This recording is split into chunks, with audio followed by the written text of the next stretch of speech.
Hello guys, మేము ఈరోజు అయితే కోకోనట్ ఆయిల్ అయితే చేసాం. వర్జిన్ కోకోనట్ ఆయిల్ మేమైతే 5 కొబ్బరికాయలు తీసుకున్నాం. మాకైతే అవి 100 రూపీస్కి వచ్చాయి. అయితే ముందుగా నీట్గా క్లీన్ చేసి చిన్న ముక్కలు అయితే చేయాలి.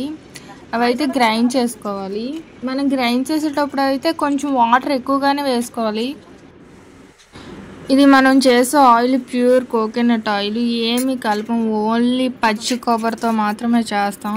ఆ గ్రైండ్ చేసింది ఒక జాల్తో వాటర్ మొత్తం సపరేట్ చేసేయాలి. చూసారా కోకోనట్ వాటర్ అదంతా.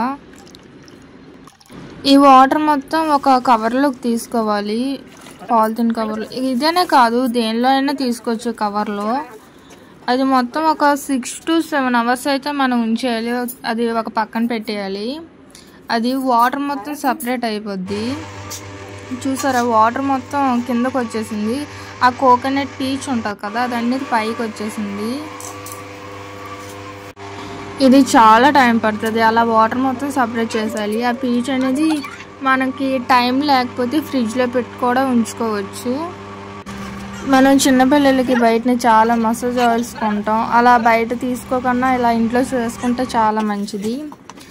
ఇది మీరు గుర్తుపెట్టుకోండి. ఇది సిమ్లో పెట్టి మాత్రమే చేయాలి. కలుపుతూ ఉండాలి, లేకపోతే మాడిపోద్ది. ఆయిల్ చూసారా పైకి వస్తుంది ఎలా. ఇది మనం బ్రౌన్ కలర్ వచ్చేంత వరకు ఉంచాలి, కలుపుతూ ఉండాలి. ఆయిల్ అనేది అప్పుడు సపరేట్ అయిపోద్ది. చూసారా, ఆయిల్ మొత్తం సపరేట్ అయ్యింది. ఇది ఒక జాల్తో అయితే వడపెట్టుకోవాలి, ఒక సీసాలోకి. ఇది చాలా తక్కువ ఆయిల్ అవుతుంది.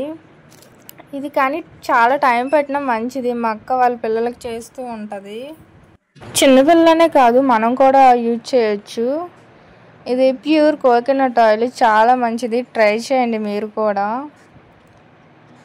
మీకు నచ్చితే వీడియో లైక్ చేసి సబ్స్క్రైబ్ చేయండి. Thank you for watching.